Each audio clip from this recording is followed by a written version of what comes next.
Assalamualaikum warahmatullahi wabarakatuh.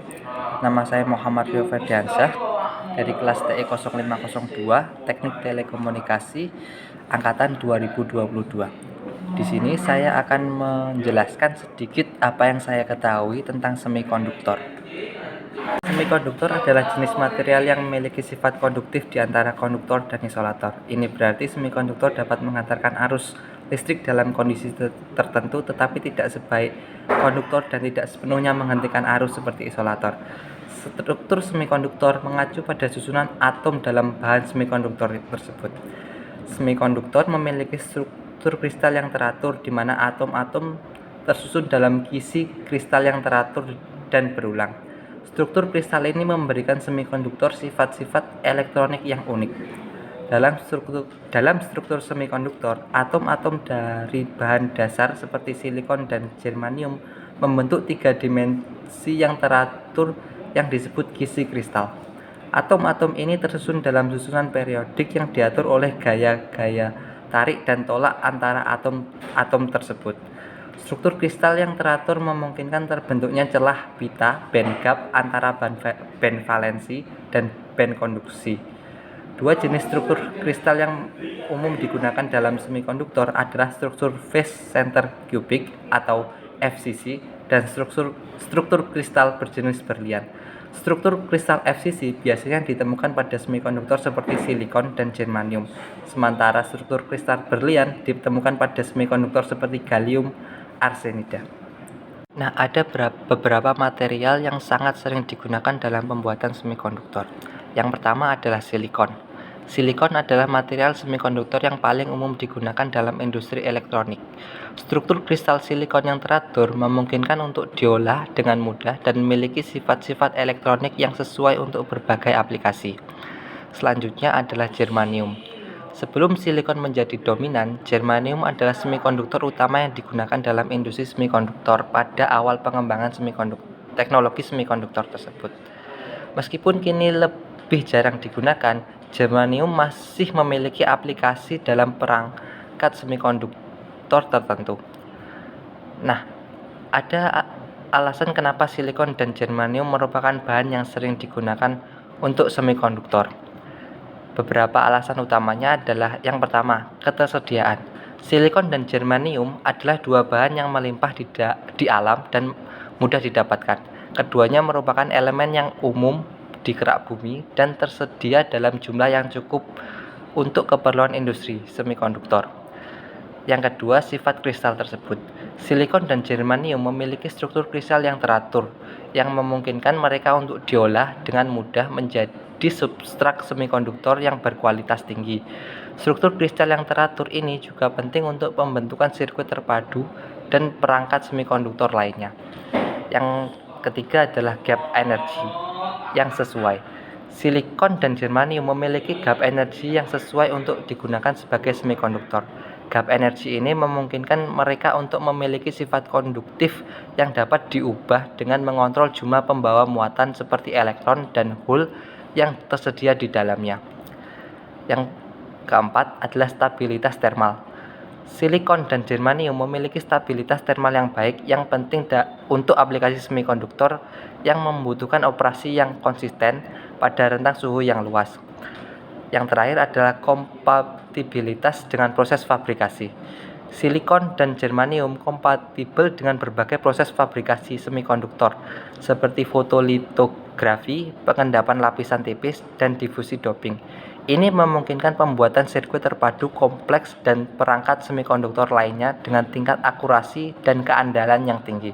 Aktivitas semikonduktor dapat diatur dengan mempengaruhi jumlah pembawa muatan seperti elektron dan hole yang tersedia di dalamnya. Proses ini dapat dilakukan dengan doping. Doping adalah proses penambahan sejumlah kecil atom atau molekul tertentu ke dalam kisi kristal semikonduktor untuk mengubah sifat-sifat kekonduktivitasnya.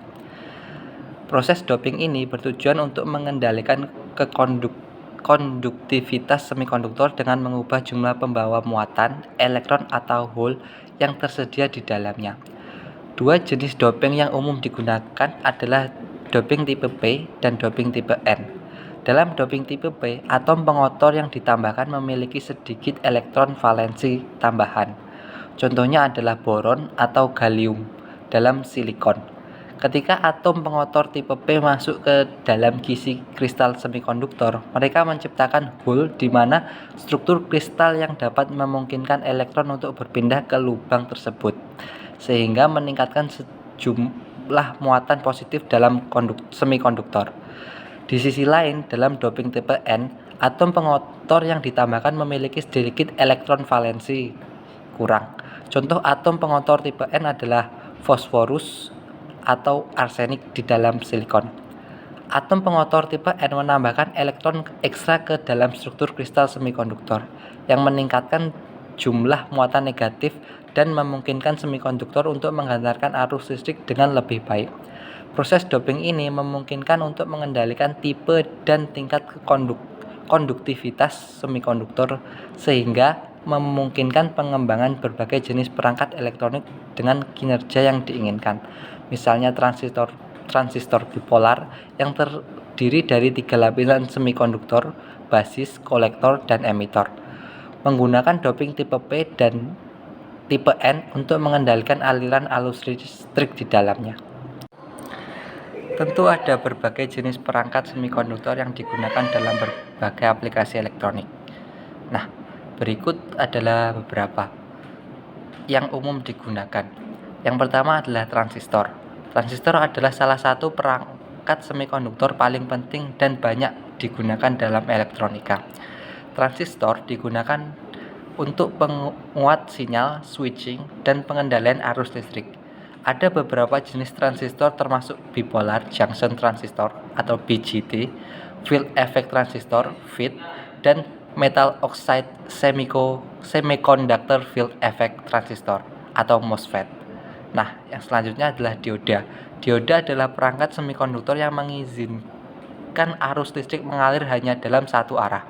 Mereka digunakan dalam sirkuit penyearah, deteksi sinyal, dan perlindungan sirkuit elektronik dari arus berlebih. Dioda terdiri dari 2 lapisan semikonduktor yang dihubungkan bersama, yaitu lapisan P dan N. Yang ketiga adalah mikroprosesor. Mikroprosesor adalah perangkat semikonduktor yang mengandung unit pemrosesan pusat CPU dari komputer dan perangkat elektronik lainnya. Mikroprosesor digunakan untuk menjalankan instruksi program dan mengkoordinasi operasi sistem dalam berbagai aplikasi, mulai dari komputer pribadi hingga perangkat mobile dan kendaraan otomotif. Selanjutnya adalah memori. Memori semikonduktor digunakan untuk menyimpan data dalam bentuk digital. Ada beberapa jenis memori semikonduktor, termasuk RAM, Random Access Memory, ROM, Read-Only Memory, dan Flash Memory. Memori semikonduktor digunakan dalam berbagai perangkat elektronik, termasuk komputer, ponsel cerdas, dan perangkat penyimpanan data portable. Selanjutnya adalah sensor. Sensor semikonduktor digunakan untuk mendeteksi berbagai parameter fisik seperti suhu, tekanan, cahaya, dan gas. Mereka digunakan dalam berbagai aplikasi termasuk kendaraan otomotif, peralatan rumah tangga, sistem keamanan, dan perangkat medis. Selanjutnya adalah dioda emitor cahaya atau LED. LED adalah perangkat semikonduktor yang menghasilkan cahaya ketika arus listrik melewatinya. Mereka digunakan dalam lampu penerangan layar elektronik, indikator status, dan aplikasi pencahayaan lainnya. LED memiliki efisiensi energi yang tinggi dan umur panjang dibandingkan dengan lampu pijar konvensional. Selanjutnya adalah sel surya. Sel surya adalah perangkat semikonduktor yang mengubah energi matahari menjadi energi listrik melalui efek fotovoltaik. Mereka digunakan dalam aplikasi energi terbarukan, termasuk pembangkit listrik surya, kalkulator surya, dan sistem tenaga surya untuk rumah dan bangunan komersial. Yang terakhir adalah integrated circuit atau IC. Integrated circuit atau sirkuit terpadu adalah perangkat semikonduktor yang mengintegrasikan berbagai komponen elektronik seperti transistor, dioda, dan resistor dalam satu chip silikon kecil. IC digunakan dalam hampir semua perangkat elektronik modern, termasuk komputer, ponsel cerdas, peralatan rumah tangga, dan peralatan medis. Demikian penjelasan tentang semikonduktor, apa yang saya ketahui tentang semikonduktor. Terima kasih. Wassalamualaikum warahmatullahi wabarakatuh.